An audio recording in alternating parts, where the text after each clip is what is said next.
Saludamos a los que se conectan en esta hora, el Señor les bendiga y la palabra que estudiamos esta noche impacte su corazón y les renueve de la misma manera que a los que estamos aquí en esta hora. Vamos a abrir nuestros Nuevos Testamentos, nuestras Biblias en el libro de los Hechos, y en el capítulo 1 hemos estado leyendo la primera parte del capítulo. Hemos estado leyendo hasta el versículo 11, lo hemos leído 2 veces, ya casi lo memorizamos. Vamos a leer la segunda parte del capítulo, Carlos, de los versículos 12 al 26, 12 al 26 del libro de los Hechos, capítulo 1, antes de Pentecostés. Entonces volvieron a Jerusalén desde el monte que se llama del Olivar, el cual está cerca de Jerusalén, camino de un día de reposo. Y entrados subieron al aposento alto donde moraban Pedro y Jacobo, Juan, Andrés, Felipe, Tomás, Bartolomé, Mateo, Jacobo, hijo de Alfeo, Simón el celote y Judas, hermano de Jacobo. Todos estos perseveraban unánimes en oración y ruego con las mujeres y con María, la madre de Jesús, y con sus hermanos. En aquellos días Pedro se levantó en medio de los hermanos, y los reunidos eran como 120 en número, y dijo: varones hermanos, era necesario que se cumpliese la escritura en que el Espíritu Santo habló antes por boca de David acerca de Judas, que fue guía de los que prendieron a Jesús, y era contado con nosotros y tenía parte en este ministerio. Este pues, con el salario de su iniquidad, adquirió un campo, y cayendo de cabeza se reventó por la mitad, y todas sus entrañas se derramaron. Y fue notorio a todos los habitantes de Jerusalén, de tal manera que aquel campo se llama en su propia lengua Acéldama, que quiere decir campo de sangre, porque está escrito en el libro de los Salmos: sea hecha desierta su habitación, y no haya quien more en ella, y tome otro su oficio. Es necesario pues que de estos hombres que han estado junto con nosotros todo el tiempo que el Señor Jesús entraba y salía de entre nosotros, comenzando desde el bautismo de Juan hasta el día en que de nosotros fue recibido arriba, uno se ha hecho testigo con nosotros de su resurrección. Y señalaron a 2, a José llamado Barsabás, que tenía por sobrenombre Justo, y a Matías. Y orando dijeron: tú, Señor, que conoces los corazones de todos, muestra cuál de estos 2 has escogido, para que tome la parte de este ministerio y apostolado, de que cayó Judas por transgresión para irse a su propio lugar.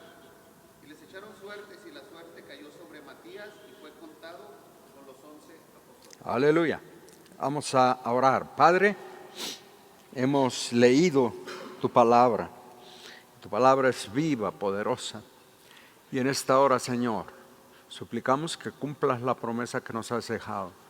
Tu palabra no volverá a ti vacía, sino que siempre cumplirá el propósito por el cual nos ha sido enviada, por el cual ha sido revelada e inspirada, Señor. Gracias por el privilegio de abrirla, de leerla con toda libertad en esta noche. Oh Dios, en comunión hermosa contigo, abrimos tu palabra, disfrutamos tu palabra. Háblanos a través de ella, cámbianos, transfórmanos. Queremos, Señor, ir de triunfo en triunfo, de muerte en muerte, hasta estar, Señor, contigo, en el nombre precioso de Jesús. Aleluya, aleluya. Inmediatamente antes de Pentecostés, antes del tremendo derramamiento del Espíritu Santo sobre la vida de la iglesia, los discípulos participan en un evento verdaderamente extraordinario. Yo me pregunto, ¿verdad? ¿Qué estarían pensando los discípulos, los apóstoles que están aquí porque Lucas tiene el cuidado de darnos el nombre de los 11, bueno, de los 12, porque menciona también a Judas. Judas se fue a su lugar, pero quedaron 11 y y están aquí reunidos en el aposento donde vivían los 11 y vamos en este momento a imaginarnos el ascenso del Señor Jesús. Fue tomado de en medio de nosotros y llevado arriba, dice Pedro, desde el bautismo de Juan hasta el momento en que es tomado de en medio de nosotros, arrancado de en medio de nosotros, bajo el poder de Dios. Dijeron los ángeles, así como lo habéis visto ir al cielo,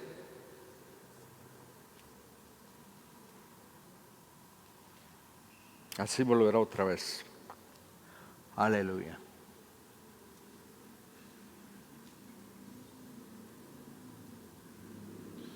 Este mismo Jesús que ha sido tomado de vosotros al cielo, así vendrá, como lo habéis visto ir al cielo.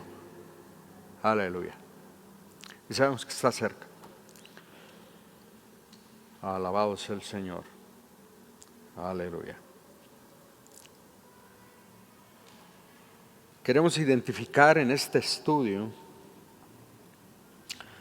los fundamentos sobre los que este primer grupo, enfocamos este primer grupo porque Lucas se enfoca a este primer grupo de cristianos, los 11 apóstoles, los 12 luego, porque Matías es escogido por el Espíritu de Dios para sustituir a Lucas, porque eran para sustituir a Judas,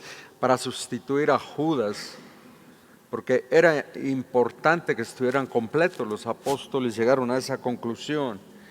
Era importante que el grupo de 12 estuviera completo, porque en la resurrección era el pensamiento, en la resurrección, cuando el Señor regrese, los 12 apóstoles tienen una misión: juzgarán a los hijos de Israel, y son los 12, ¿verdad? Pues son 12 tribus, entonces se preocupan por eso, pero es el Espíritu de Dios, ¿verdad?, que los guía a proponerle al Señor, a pedirle al Señor que el Señor escoja. Ellos oran y escogen 2, José y Matías, y luego le piden al Señor que Él les diga quién de los 2. Y siguen un método antiguo en Israel, el echar suertes. No encontramos eso en el ministerio del Señor Jesús. No se echan suertes en el ministerio del Señor Jesús. Y es muy interesante porque a partir del derramamiento del Espíritu Santo, el Espíritu Santo viene sobre la iglesia. Nunca jamás. La iglesia, aquí pues está la iglesia reunida, pero antes de Pentecostés, a partir de Pentecostés nunca más se vuelve a echar suertes, porque no es necesario. El Espíritu de Dios que mora en nosotros, ¿verdad?, nos dirige y nos indica. Entonces echaron suertes, método antiguo, ¿verdad? El sumo sacerdote usaba el Urim y el Tumim, 2 piedrecitas que llevaba en el pectoral. Y en oración, él decía, el Urim es no, el Tumim es sí. ¿Verdad? Y luego oraba, tú tomas la decisión, Señor. Ponía las piedrecitas delante de los que participaban en la elección, y te toca a ti, José, escoge. Entonces José escogió el Tumín es no, Dios escogió a Matías. Matías es el apóstol, pero ese método no se volvió a utilizar bajo la dirección personal del Espíritu de Dios sobre la vida de la iglesia. Entonces Lucas enfoca a este grupo, es fascinante este grupo, los 12 apóstoles más el resto de los que estaban ya siguiendo al Señor con todo, al precio que fuera, estaban absolutamente convencidos de que el Señor había resucitado. Ese es el punto clave, ¿no? El Señor había resucitado y el Señor les había aparecido. Lucas en el capítulo, ahorita les digo, Lucas en el capítulo 24, 47 algo, pero realmente son 10 versículos que Lucas en el capítulo 24 utiliza a reportarnos todas las evidencias, todas las pruebas indubitables, pruebas indubitables de que el Señor Jesús había resucitado y resucitó. Y este grupo estaba completamente convencido, los 12 más los 108, otros 108, porque hay 120 que estaban en el aposento alto, donde vivía, donde moraba Pedro con los otros 10 apóstoles, y después Matías se integra al equipo. Entonces los fundamentos sobre los que este primer grupo de cristianos se preparó con el fin de recibir la unción para la misión de las misiones. No hay otra misión más grande que la que tenemos de predicar el evangelio, aleluya. No hay otra misión. Esta es la misión de las misiones. Y queremos contestar la pregunta personal: ¿está mi fe cimentada sobre los mismos fundamentos sobre los que estaba la fe de este primer grupo de 120 cimentada? Los mismos fundamentos, aleluya. Y todo nuestro enfoque y énfasis es una invitación y desafío a fundamentar la fe personal, nuestra fe personal, en estos mismos fundamentos, aleluya, en los que este grupo se fundamenta y se prepara y espera pacientemente en Jerusalén, sin moverse, después de haber visto todo lo que vieron, después de haber estado con el Señor en Getsemaní y de haberlo visto llorar y clamar y de haberse sentido, ¿verdad?, de haberse sentido inadecuados porque realmente se comportaron de manera inadecuada, no se comportaron a la altura de lo que el Señor Jesús pedía, de lo que el Señor Jesús necesitaba. Ni siquiera una hora pudieron velar conmigo. No estuvieron a la altura, ninguno, especialmente Judas, y luego le siguió Pedro, porque Pedro también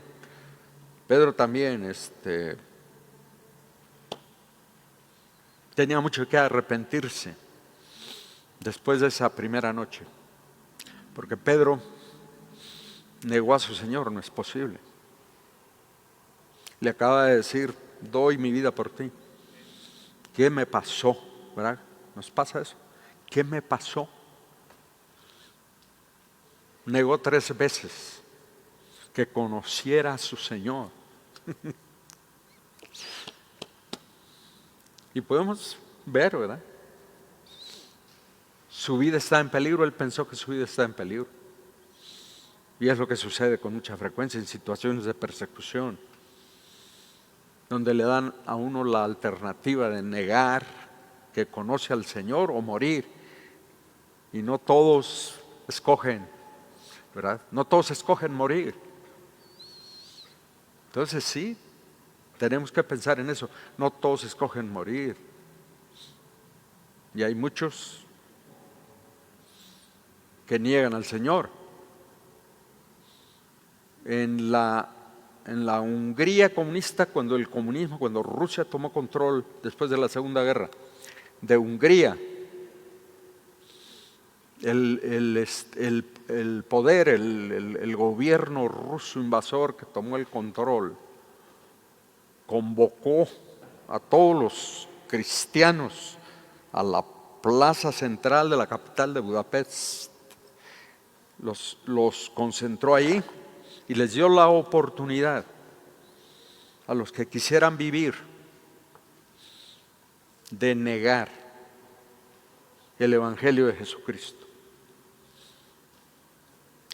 Y nos dice el autor del libro Torturado por Cristo que un número increíble de pastores y miembros de iglesias negaron al Señor Jesús ese día nublado en el centro de Budapest. Y la esposa de Torturado por Cristo, me parece que su apellido es Umbran, algo así, el hermano que escribió Torturado por Cristo. La esposa le dijo: levántate y quita el lodo.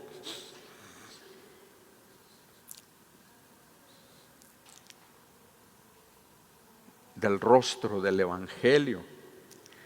Y él se levantó y testificó, no solo dijo no renuncio, sino que predicó el Evangelio. Lo encerraron por no sé cuántos años, estuvo encerrado. Pero esa es la situación.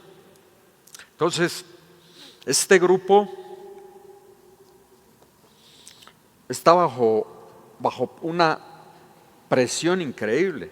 Nos damos cuenta luego la persecución que se inicia al grado de que finalmente la iglesia tiene que salir de Jerusalén y tiene que huir a Antioquía especialmente, pero sale fuera de Jerusalén, precisamente por la tremenda persecución que se desata aquí. No fue fácil para nuestros hermanos, para esos 120, permanecer firmes, clamando a Dios, reunidos en el aposento alto, y luego el día de Pentecostés se movieron al templo. El Espíritu de Dios no se derramó en el aposento alto, se derrama en el templo, y ellos se mueven al templo y allí el Espíritu de Dios cae sobre ellos. Allá el grupito en el atrio, supongo yo en el atrio de los judíos, en el atrio de los varones judíos, en un rincón estaban todos los que se habían reunido, los que seguían ya al Señor Jesús, cuando menos estos 120,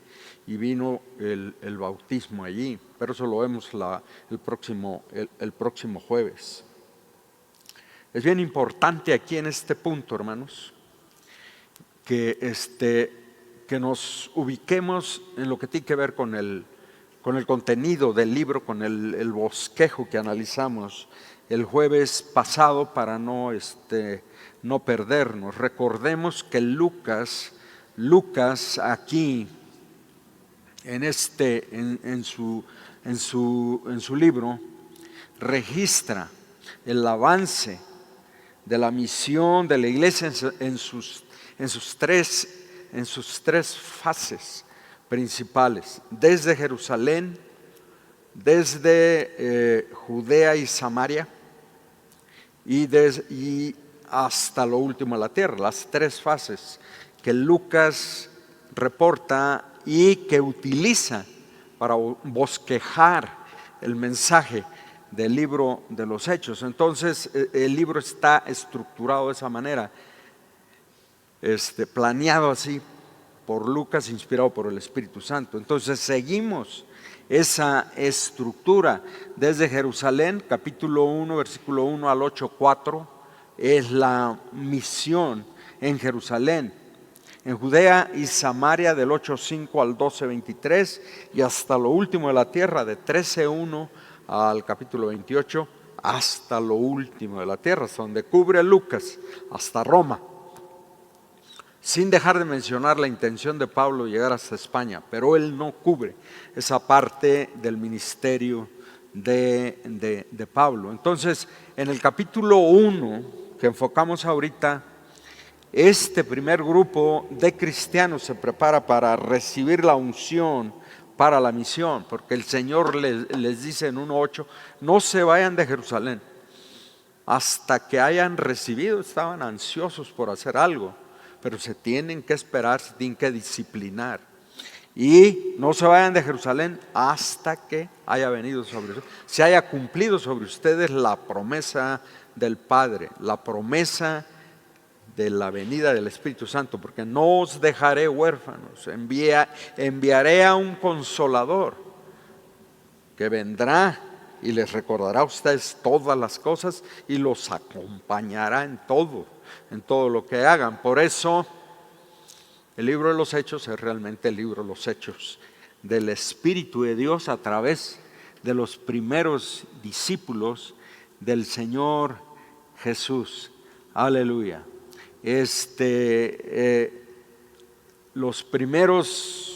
Nuestros primeros 9 estudios están enfocados a la proclamación del Evangelio en Jerusalén. Y es muy significativo Jerusalén, ahorita vemos, es muy significativo Jerusalén, es muy estratégico Jerusalén. Hubo una revolución en Jerusalén. La palabra del Señor nos reporta todos los que se convierten, judíos muy prominentes, muy destacados, se convierten al Señor durante este mover tremendo, esta oportunidad que Dios le da a Israel. Pero miren, Israel se endurece de todos modos, y a pesar de que el Dios tiene misericordia, y después de lo que acaban de hacer, de rechazar al Mesías, y no solo rechazarlo, sino matarlo, Dios tiene misericordia y los visita y les da la oportunidad de responder. Y nos preguntamos, ¿qué es el ser humano? ¿Qué es el ser humano y la paciencia y la misericordia de Dios tan grande? Aleluya, aleluya. Nos asombra, no nos asombra tanta gloria como cantamos en un canto. No es la gloria la que nos asombra la gracia y la misericordia de Dios. Que Dios sea tan paciente y que tenga tanta misericordia y tanta paciencia con cada uno de nosotros. Todos hemos sido objetos de la paciencia y de la misericordia de Dios. Es de vital importancia para nosotros observar y aprender de la forma en la que esta primera generación de hermanos permaneció firmes hasta que recibió la unción que el Señor Jesús personalmente les había dicho que recibirían. Entonces sabemos que no fue fácil esperar, firmes en medio de 2 grandes acontecimientos. Estos hermanos habían vivido intensamente la muerte y resurrección del Señor Jesús. Después de 40 días en que Jesús se les estuvo apareciendo, 40 días se les apareció, comió con ellos, convivió con ellos, los convenció completamente de su resurrección. Aquí el pasaje que vamos a leer de Lucas, es impactante el pasaje, porque Lucas es el único que reporta a los discípulos que van camino a Emaús, y los reporta de una manera muy impresionante. Yo recuerdo que con los ancianos enfocamos ahí el significado de la caminata de estos discípulos, que van completamente derrotados, completamente tristes, completamente decepcionados por todo lo que ha pasado, porque ellos habían puesto su esperanza en el Señor Jesús, y sí creían que el Señor Jesús era el Mesías y que Él habría de redimir a Israel finalmente, excepto que tenían un concepto político de la redención, y caminaban tristes, cabizbajos, rumbo a Emaús, y ubicamos a Emaús hacia el poniente. Entonces caminaban en su vida y en su tristeza en la tarde, hacia la puesta del sol, hacia el ocaso, hacia la muerte de todo, hacia donde se hace noche. Caminaba hacia Maús y luego pronto se les hizo noche, recuerdan, porque el Señor se les empareja y comienza a platicar con ellos. Y dice, se hace noche, quédate con nosotros porque ya se oscureció, quédate a cenar con nosotros, y el Señor se queda. Y estando allí, finalmente, ¿verdad?, lentos de corazón, no lo reconocieron. Caminó con ellos, les abría las escrituras y sentían el fuego de la presencia de Dios, pero no reconocen al Señor Jesús. Caminan con Él, pero no lo reconocen. Hasta que bendice el pan y parte el pan y lo reparte, entonces lo reconoce, pero ya Él no estaba allí. Pero imagínense, una vez que el Señor aviva su fe allí y se dan cuenta que realmente el Señor Jesús ha resucitado, como dijeron las hermanas en Jerusalén, las hermanas, las mujeres en Jerusalén, habían dicho que lo habían visto, pero no creyeron. Pero ahora sí, creyeron y salen corriendo, dice Lucas, de regreso. Se echan la caminata de regreso a Jerusalén y llegan a Jerusalén y encuentran a los discípulos reunidos, dice Lucas. Y llegan corriendo y dan el reporte. Y entonces sí, ya varios habían creído y estaban ya creyendo algunos. Están hablando todavía, los que vienen de Maús están hablando, dice Lucas, cuando el Señor Jesús se planta en medio de ellos. Y se espantaron. Dice, ¿por qué se espanta? Se espantaron, dice, es espíritu, pensaron que estaban viendo un espíritu. El Señor les tuvo que demostrar, tuvo que comer delante de ellos para convencerlos que no era espíritu. Los espíritus, ¿verdad?, no tienen carne, no tienen huesos, no comen.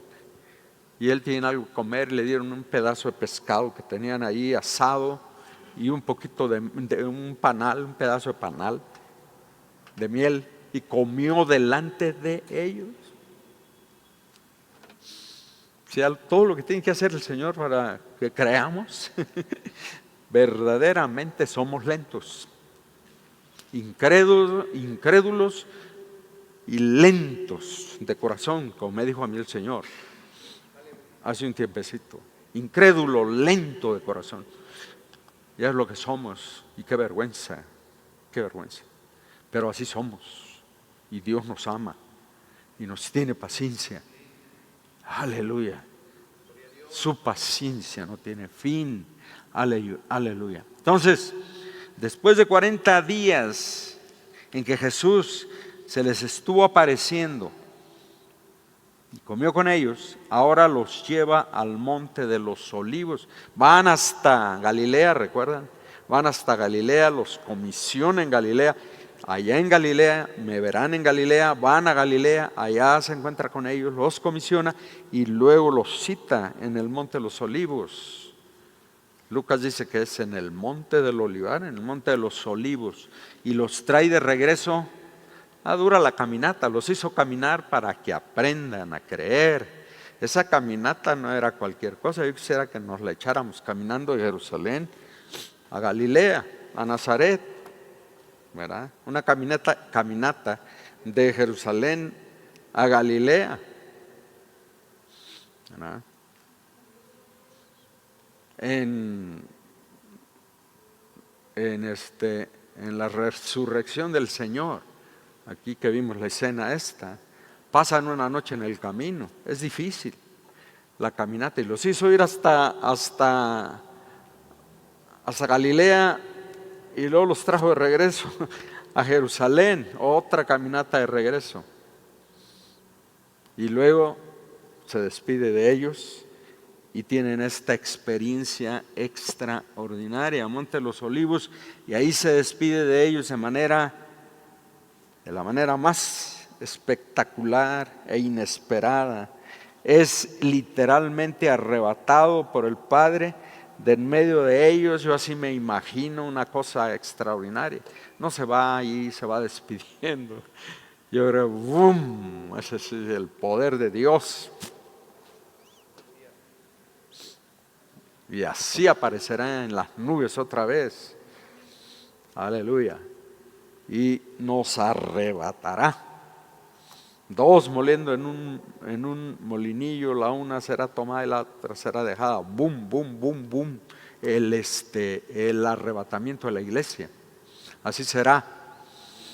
Como ladrón en la noche, cuando menos lo esperemos, como un relámpago, así como el relámpago se pone en el oriente, nace en el oriente y termina en el occidente, así, boom, boom. Yo sí me imagino la resurrección, la manifestación gloriosa del poder de Dios, levantando al Señor Jesús de en medio de los apóstoles, y de esa manera, como lo vimos irse, así lo veremos, regresar. Entonces, pero antes de irse, les manda esperar en Jerusalén la promesa del Padre, la unción para la misión, ¿verdad?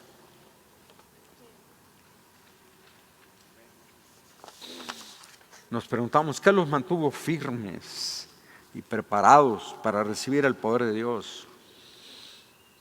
Sin titubear, en oración, esperando, confiados en que Dios va a cumplir la promesa,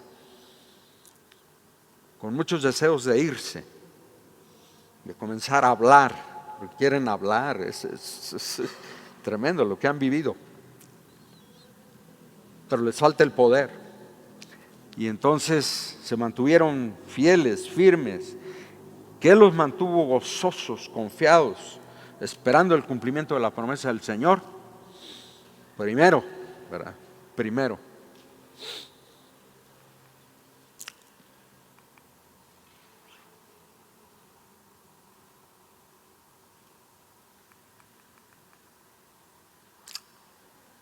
era un grupo totalmente convencido de la resurrección del Señor Jesús. Versículo 13. Vean el versículo 13, digo 3, dice: a quienes también después de haber padecido se presentó vivo con muchas pruebas indubitables, dice Lucas. Pruebas indubitables. Lucas no estuvo ahí, pero él ha investigado el tema y las pruebas son indubitables.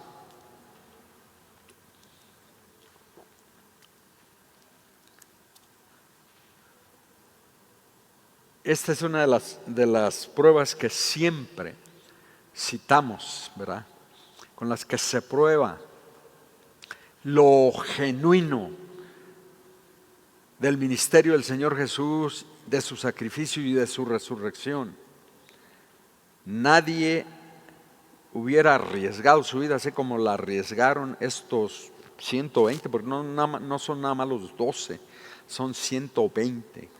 Y en un ratito más van a ser 3,000, y en otro ratito más ya es una multitud de 10,000 o más, ¿no?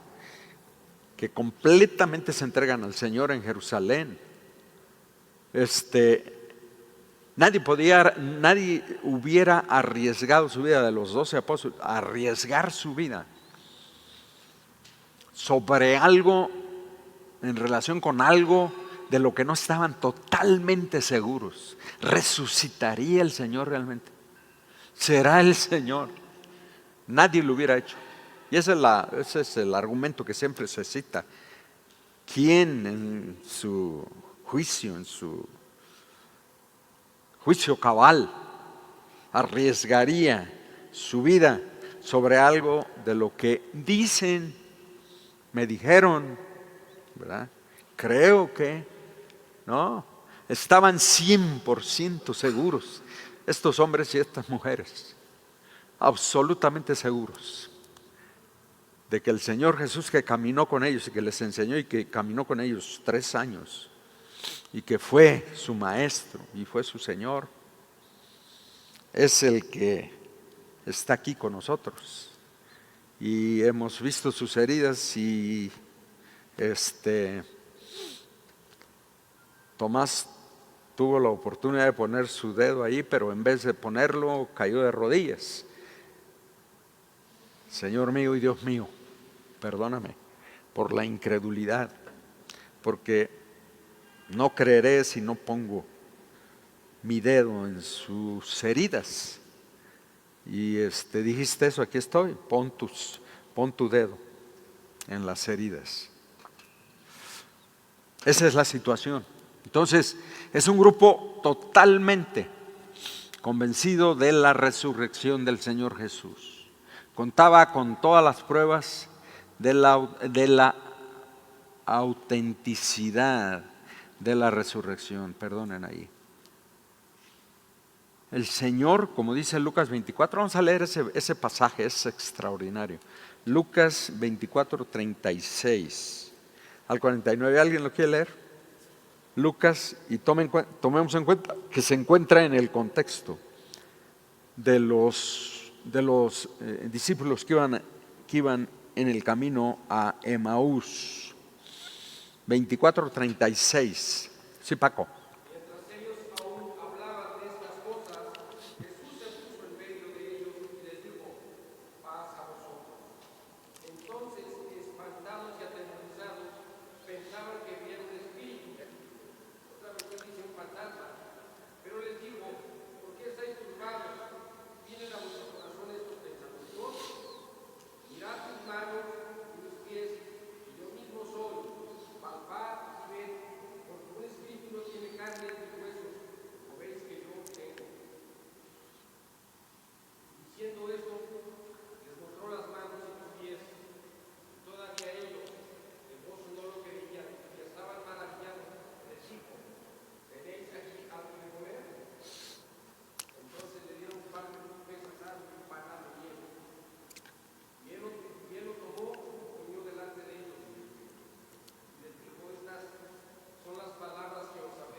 Amén.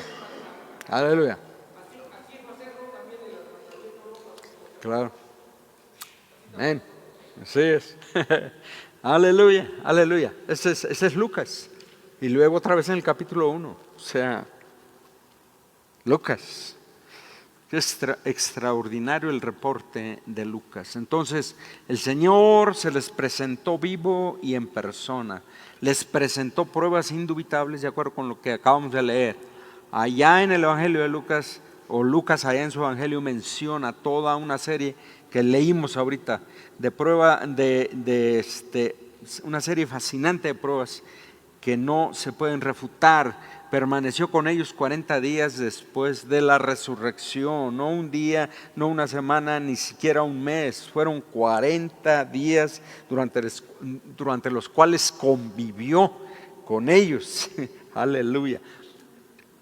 ¿Cómo podríamos nosotros dudar ahorita, ¿no? de la autenticidad y de lo genuino de todo el ministerio del Señor Jesús, su muerte y su resurrección? Su resurrección y el hecho que se quedó aquí 40 días, no desapareció nada más así, se quedó 40 días, dio instrucciones, comió con sus discípulos, ya resucitado, ya glorificado, comió con sus discípulos, dio instrucciones, se quedan aquí hasta que se cumpla la promesa que oyeron de mí, se quedan aquí y van a predicar este evangelio por todo el mundo. Aleluya.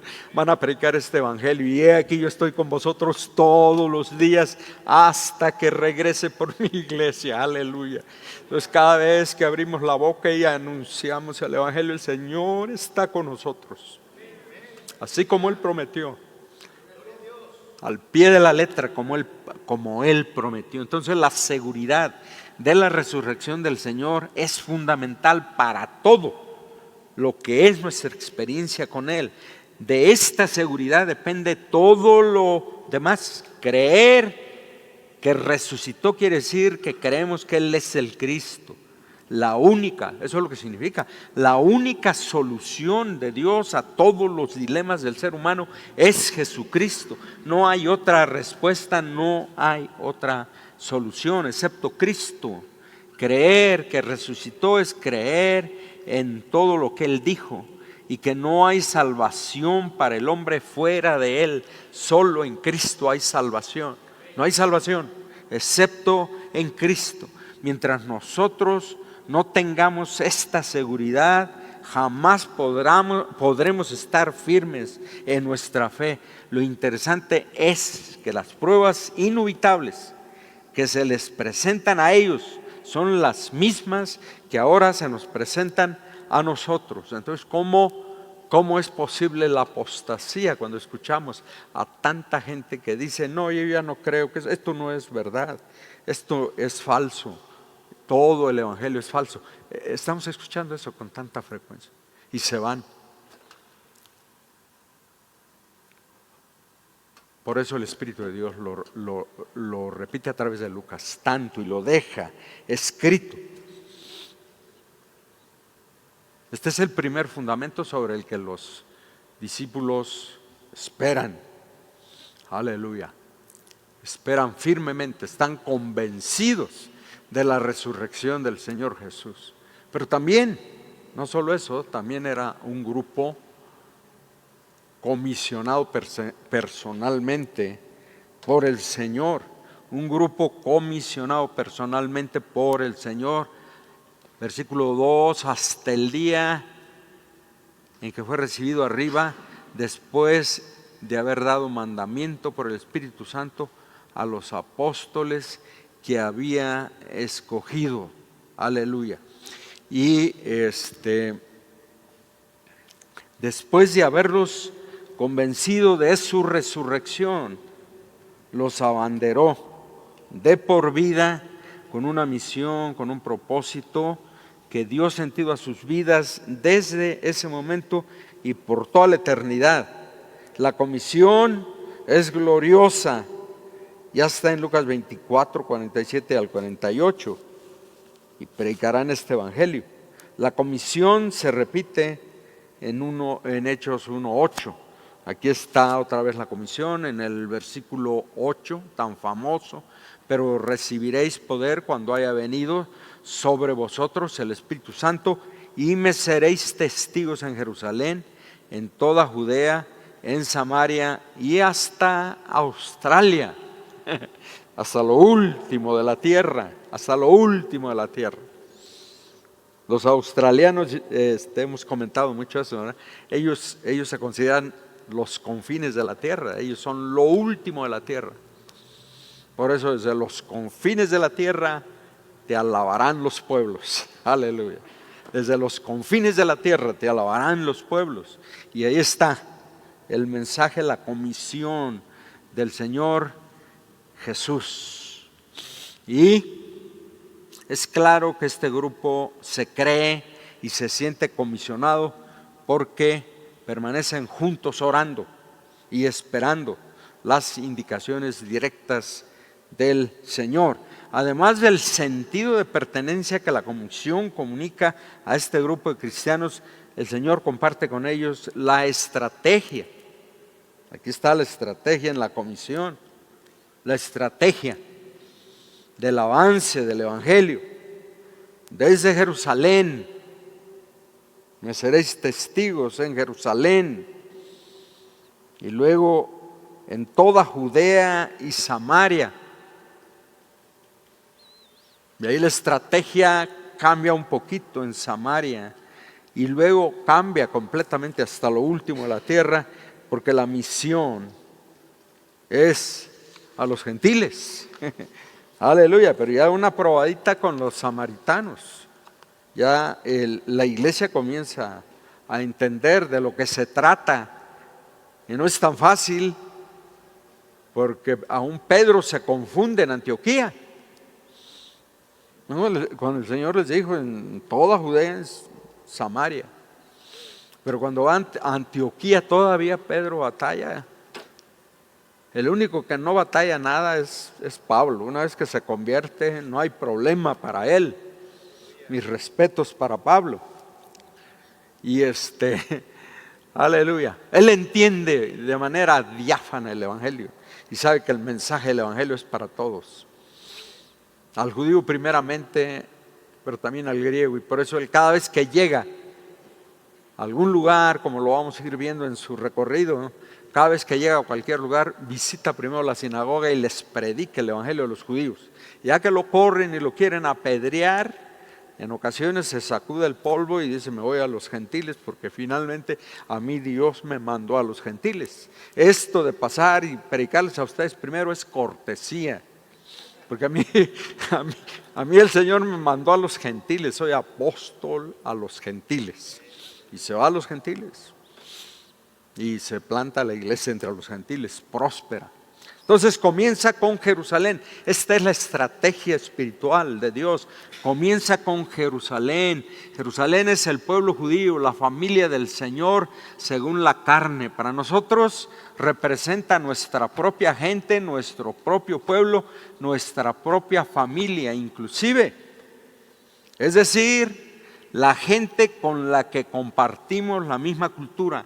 En la opinión humilde mía, porque es muy humilde mi opinión, ¿verdad? Jerusalén representa el evangelismo en la vida de la iglesia, ya que se trata de la comunicación del evangelio a la gente con la que se comparte la cultura local. Entonces, como vemos, la comisión, la estrategia de Dios cubre absolutamente todo, no deja nada. Y comienza por la familia. La proclamación del Evangelio comienza por la familia. Y conforme van, la comisión de Mateo, conforme van. Es decir, conforme van, conforme se vive el Evangelio.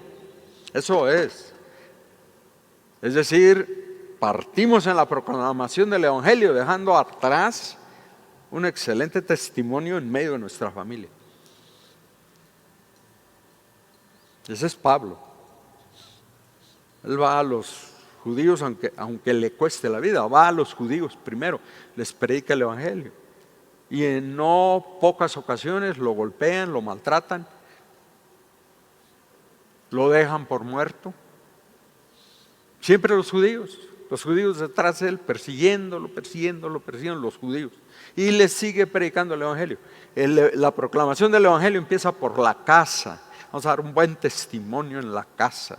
No seamos candiles de la calle y oscuridad de nuestra casa. El Evangelio empieza en Jerusalén y de ahí hasta lo último de la tierra.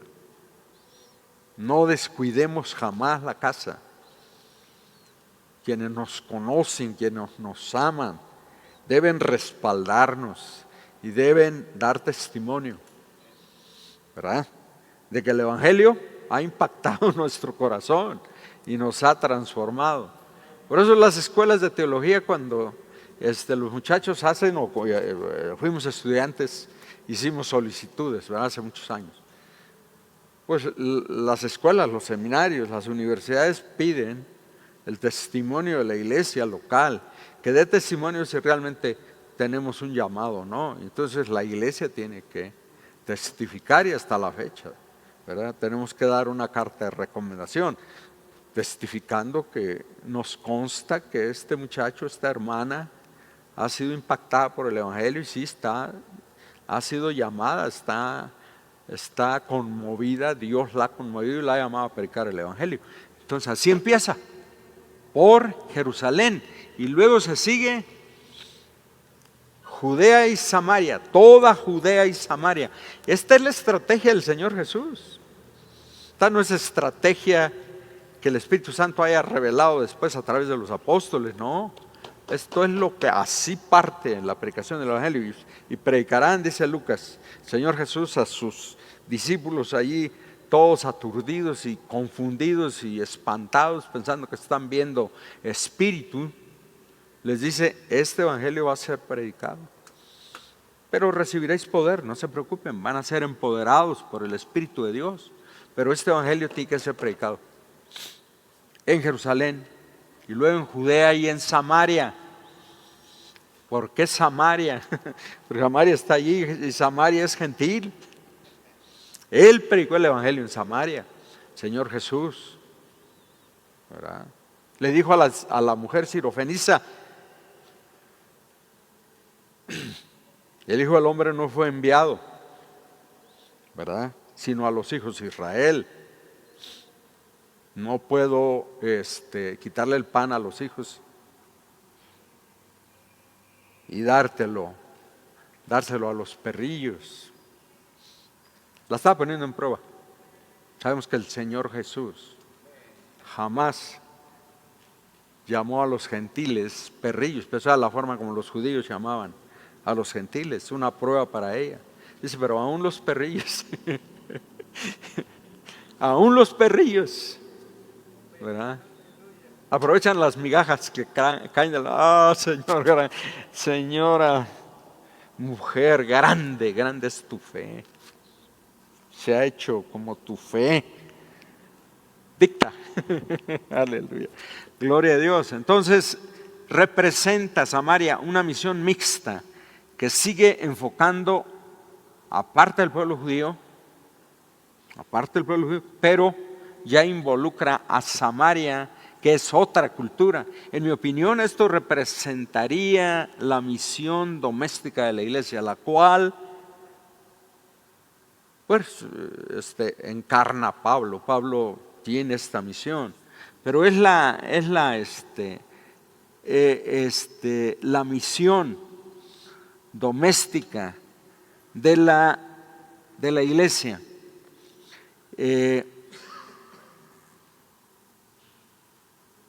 La cual enfoca a los grupos culturales cercanos a nosotros, aquellos que teniendo diferente cultura son parte de nuestra misma nación.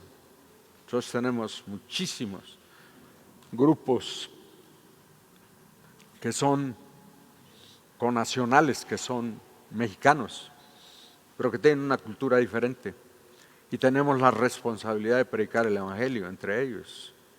Entonces hay toda un esfuerzo misionero hacia nuestras etnias, y le llamamos misiones domésticas porque son domésticas. Es la misión de casa, pero es una cultura diferente. Aleluya. Entonces, esto es Samaria. Judea y Samaria, hasta lo último de la tierra, es la responsabilidad misionera foránea de la iglesia. Para la iglesia en Jerusalén, esto era la responsabilidad de llevar el Evangelio a los pueblos más allá de Galilea y hasta los extremos del mundo conocido entonces. Para nosotros es la responsabilidad que empieza a partir de los ríos Bravo y Suchate y hasta los extremos remotos de la tierra. La comisión es nuestra. El mandato se dio a la iglesia, al cuerpo de Cristo. Por tanto, en el momento en el que nos convertimos en miembros del cuerpo por la salvación en Cristo Jesús, somos comisionados automáticamente. Somos comisionados automáticamente. Tenemos responsabilidad. Si de plano no nos es posible ir oremos y demos nuestro dinero a los que están yendo. Aquí está el fundamento teológico de la misión transcultural, pero también de la misión doméstica y también de la misión a la familia. Pero aquí está el fundamento. Esto es lo que nos empodera, nos fortalece para sostener un plan misionero. Y en el momento en el que el Espíritu de Dios nos revele otro método más eficaz de hacer misión transcultural, lo vamos a hacer. Lo vamos a hacer hasta que el Señor regrese, porque tenemos que ir y predicar el Evangelio. Es maravilloso lo que se ha hecho, es increíble lo que se ha hecho, ¿verdad? A partir de Pentecostés, me refiero yo a la iglesia contemporánea, a partir del avivamiento de la calle Azusa. Vimos el jueves pasado cómo se ha avanzado con la predicación del Evangelio. Nosotros, que no tenemos dinero, que somos pobres, porque el movimiento pentecostal no es un movimiento eclesiástico rico como otros movimientos eclesiásticos que tienen mucho dinero. Nosotros no tenemos dinero, mírenos, aquí estamos. Hay unos cuantos aquí terratenientes, pero no son muchos. ¿Verdad? La mayoría somos nosotros. Pero miren lo que con la ayuda del Señor hemos hecho. Hemos llevado el Evangelio a 215, 220 naciones. Hemos plantado la iglesia en 220 concilios nacionales. Y vimos los números el jueves pasado. Ya no los vamos a repasar, pero vimos los números. Y eso es por la pura gracia de Dios. Eso es lo que se ha hecho. Esa es la misión, hasta los confines de la tierra. No hay un solo lugar donde el Evangelio no se haya predicado, ¿verdad? Aún en los países difíciles, como son los países musulmanes, se está predicando el Evangelio. Muchísimo más de lo que nosotros creemos y sabemos. El Evangelio está siendo predicado al precio de la vida.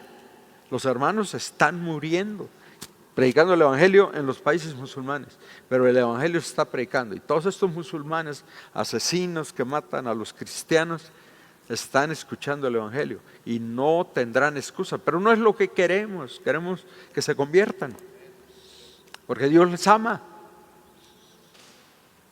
¿O creemos que Dios no ame a alguno? Dios ama a todos, aún estos asesinos. Dios les ama entrañablemente. Y esta es la misión, tremenda misión. Entonces, Dios comisiona, el Señor comisiona a este grupo personalmente y le comparte la estrategia que nos fortalece hasta ahora, Ricardo.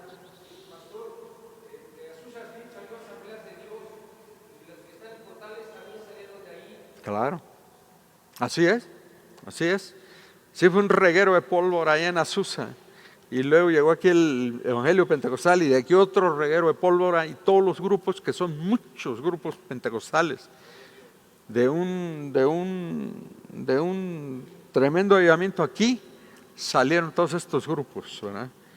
Y Dios los ha prosperado tremendamente y se han plantado iglesias por toda la sierra, por todos los lugares.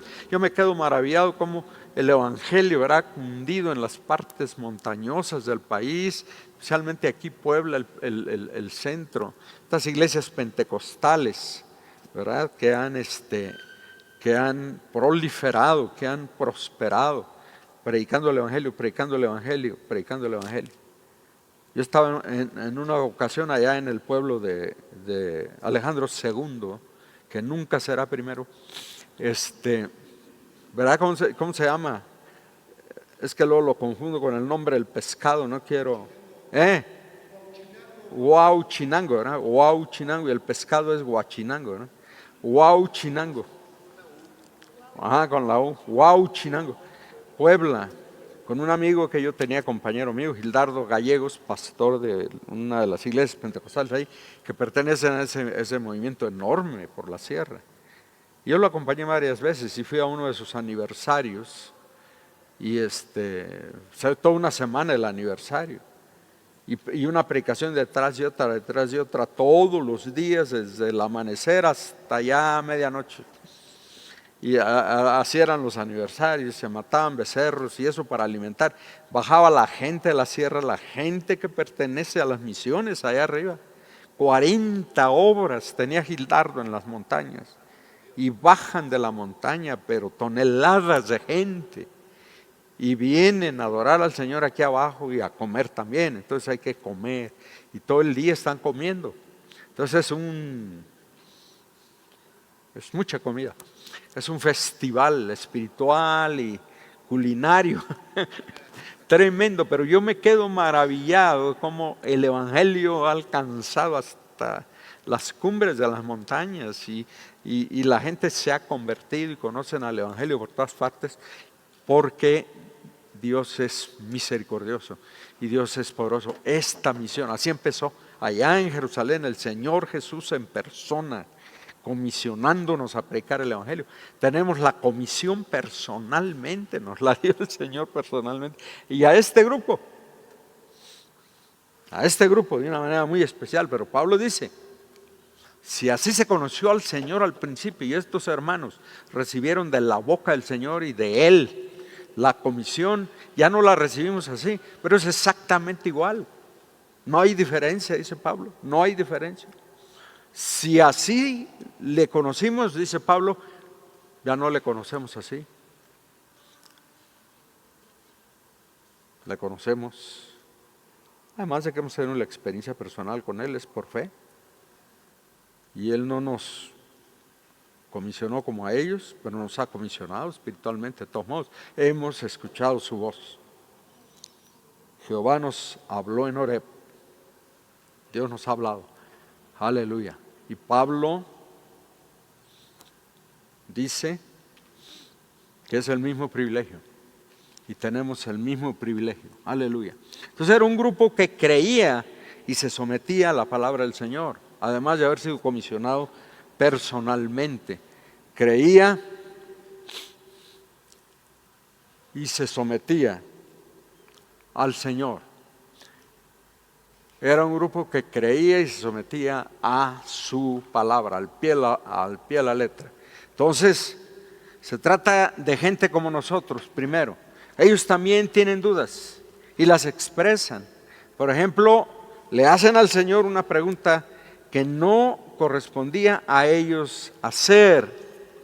En el momento de la ascensión, se quedan mirando al cielo, manifestando con ello un poco de confusión, de tal manera que 2 ángeles vienen para animarlos y ubicarlos de acuerdo con el versículo 1, versículo 11, versículos 10 al 11 de hecho, 10 al 11. Los ángeles vienen precisamente por eso, porque el Señor se va, están tan conmovidos con todo lo que está pasando. No fue algo fácil vivir esto, ver al Señor Jesús irse. Además de la nostalgia y todo lo demás, el impacto de la manifestación del poder de Dios. Los ángeles tienen que bajar y tienen que hablarles, varones galileos, hey, ubíquense. Ok. Jesús que han visto irse, no se preocupen, volverá como lo ha prometido y cumplirá sus promesas. Y esa es la forma, porque son débiles, porque son seres humanos.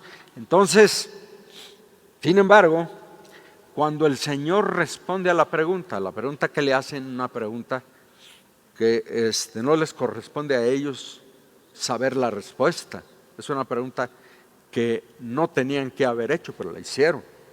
Y lo que prueba lo sujeto que están a la palabra de Dios. Son seres humanos como nosotros, pero aman entrañablemente al Señor y están sujetos a su palabra. Cuando el Señor responde a la pregunta, ¿restaurarás el reino en este tiempo? Con la explicación de que no les correspondía a ellos saber eso, sino predicar el Evangelio. no toca a vosotros, no os toca a vosotros saber los detalles, el plan específico que Dios tiene en su sola, que el Padre tiene en su sola potestad, pero ustedes recibirán poder y prediquen el Evangelio. Esa es su misión, predicar el Evangelio, no saber los detalles de la venida del Señor. Y no hemos obedecido porque seguimos especulando y hay tantas especulaciones en relación con la venida del Señor. No nos sometemos a la revelación, a lo que Apocalipsis dice. Queremos y ahí andamos escarbando y cada quien tiene sus versiones y me hablan a mí y me dicen, hermano, yo tengo otra forma de entender eso, de lo que usted está hablando. Gloria a Dios, hermano. Hay muchas formas, pero métase con Apocalipsis y respete Apocalipsis y interprete Apocalipsis así como debe ser interpretado históricamente y gramaticalmente, y ahí no se mueva. Hay muchas formas. No nos toca a nosotros saber los detalles que no están revelados, pero sí nos toca predicar el Evangelio. Entonces, cuando el Señor les dice, bueno, no les toca a ustedes, pero ustedes se dedicarán a predicar el Evangelio, el grupo gozosamente se somete a la palabra del Señor. Al quedarse absortos mirando al cielo, fueron entonces orientados por los ángeles e inmediatamente se sujetaron y regresaron gozosos a Jerusalén. Y aquí en Jerusalén esperan, como les dijo el Señor, esperan la promesa del Padre, que es la unción del Espíritu Santo para cumplir la misión, y fielmente se quedan allí esperando, adorando al Señor, orando en comunión, están en comunión en el aposento alto y ahí se mantienen todos los días hasta Pentecostés, cuando el Señor en su sola potestad decide cumplir la promesa que les había hecho. Entonces esperan, ¿verdad?, la unción, y esperan también el regreso del Señor para establecer su reino. Versículo 6, entonces los que se habían reunido le preguntaron, diciendo, Señor, están esperando la consumación del reino. Aleluya. La consumación del reino. Expectantes a la venida del Espíritu y expectantes a la venida del Señor, como debemos estar nosotros, expectantes, esperando la venida del Señor, sujetos a la palabra de Dios. Y concluyo con esto: era un grupo que vivía responsablemente el presente, pero en la perspectiva del futuro de Dios siempre. Los versículos 12 al 26 nos hablan de eso. Se nota que tomaban en serio el presente. La promesa del Padre, 1:8, tenía que ver con el cumplimiento de una responsabilidad presente aquí sobre la tierra. El grupo regresa al Monte de los Olivos y se mantiene unido en oración, en espera de la unción para ocuparse en el encargo inmediato del Señor. Permanecían unánimes en oración por ese, aleluya, por ese sentido de responsabilidad con el presente. Hay una misión que cumplir en el presente. Antes de volar con el Señor, hay un compromiso presente. Pero por este presente, esta responsabilidad de llevar el Evangelio hasta lo último de la tierra, se entendía en la perspectiva de lo que era el futuro, de la eternidad con Dios. Es un grupo que vive el presente con la perspectiva del establecimiento del reino de Dios en la tierra. Esta es la razón por la que le preguntan al Señor acerca del establecimiento de su reino en el versículo 6. La exhortación del Señor al respecto no es reprensión por estar interesados en el futuro eterno, sino por querer saber los detalles y por la tendencia a perder el interés total en el presente y enfocarse nada más en el futuro. Es un grupo equilibrado. Tenemos como iglesia que ser equilibrados. Estamos interesados en el presente, pero también en el futuro. Con frecuencia nos enfocamos mucho en el futuro, y se nos olvida el presente. Y luego al revés, nos decía Roberto Evans, él estuvo muy grave, estuvo a punto de morir. Dice: algo que el Espíritu de Dios me ha revelado en este tiempo de crisis es que yo me he enfocado mucho en el presente y he vivido para el presente, predicando el Evangelio, y yo no he pensado en la muerte y no he pensado en el más allá, que el más allá es la consumación de todas las cosas. Y necesitamos, él me decía, necesitamos, ¿verdad?, enfatizar la vida futura, la vida más allá de la muerte. Generalmente no hablamos de la vida más allá de la muerte. Hablamos de la vida más acá de la muerte, pero no más allá de la muerte. No nos gusta hablar mucho de la vida más allá de la muerte. Pero ese día llegará, ¿verdad? Ese día llegará. Tarde o temprano llegará. Y necesitamos estar preparados. Ese es el punto aquí. Este es un grupo muy equilibrado, lo vemos en el funcionamiento.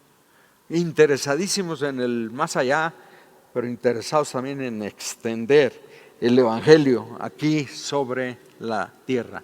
Esta actitud balanceada de vivir el presente en la perspectiva del futuro queda otra vez demostrada al convocarse y participar en la elección del sustituto de Judas.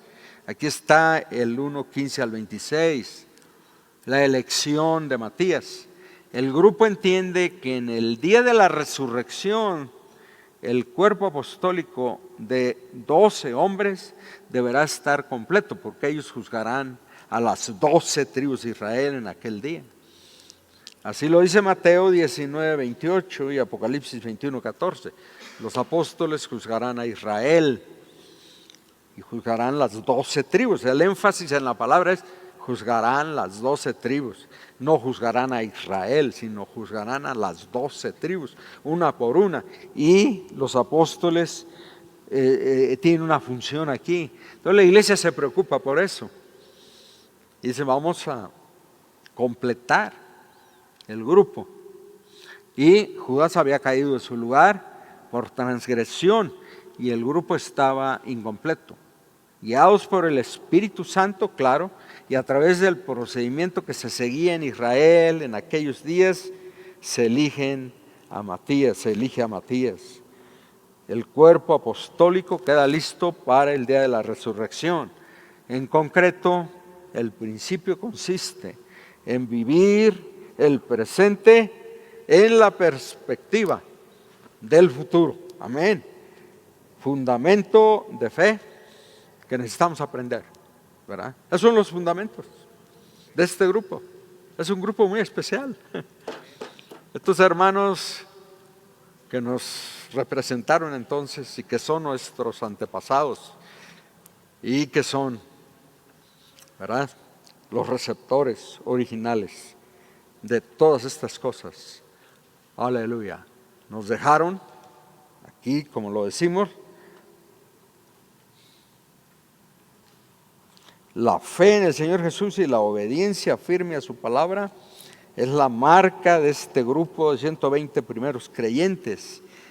Y es un ejemplo y un desafío para todas las generaciones que les hemos seguido.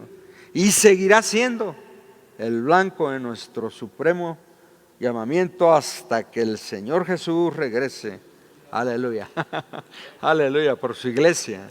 Y estamos listos para recibir la unción gloriosa del Espíritu Santo, históricamente manifestado en la vida de su pueblo. El bautismo con el Espíritu Santo que cubriremos el próximo jueves. Vamos a adorar al Señor.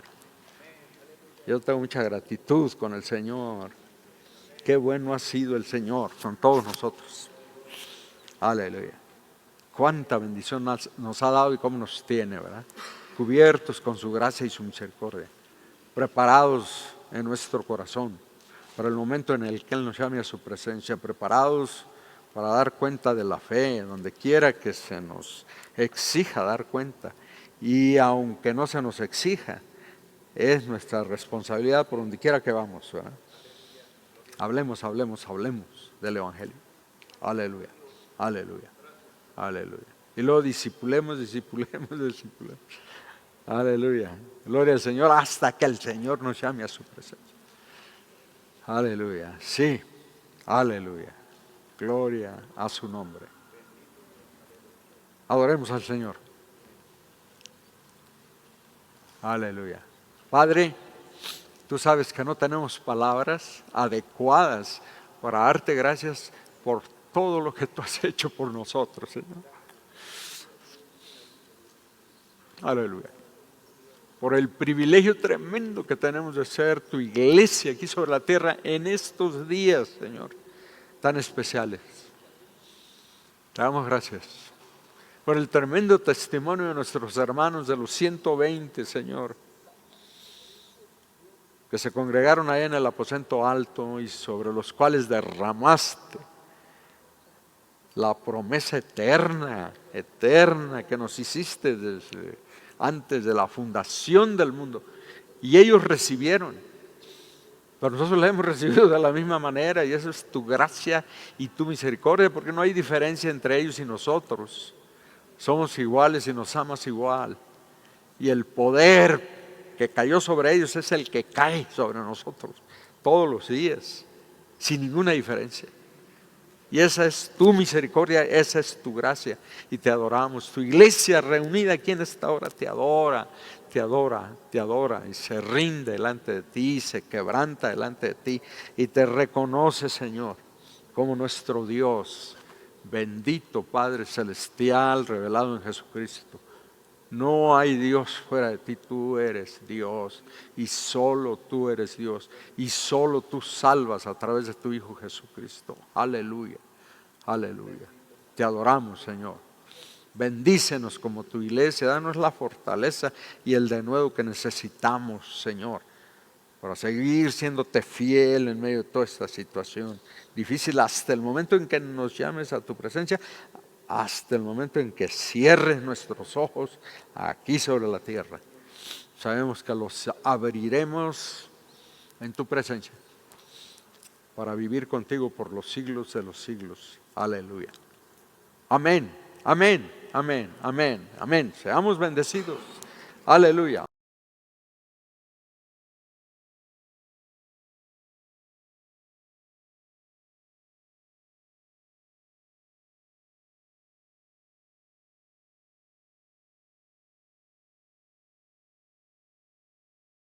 Aleluya. Levantamos nuestra mano derecha al Señor. Recibimos la bendición literal que Él ha prometido. Jehová te bendiga y te guarde. Él haga resplandecer su rostro sobre ti y tenga de ti misericordia. Él alce su rostro sobre ti y ponga en ti paz. Él bendiga tu salida y bendiga tu entrada desde ahora y hasta el día en que estemos todos juntos en las bodas del Cordero. Aleluya. Para celebrar nuestra gran redención y beber la cuarta copa. Aleluya. Con el Señor.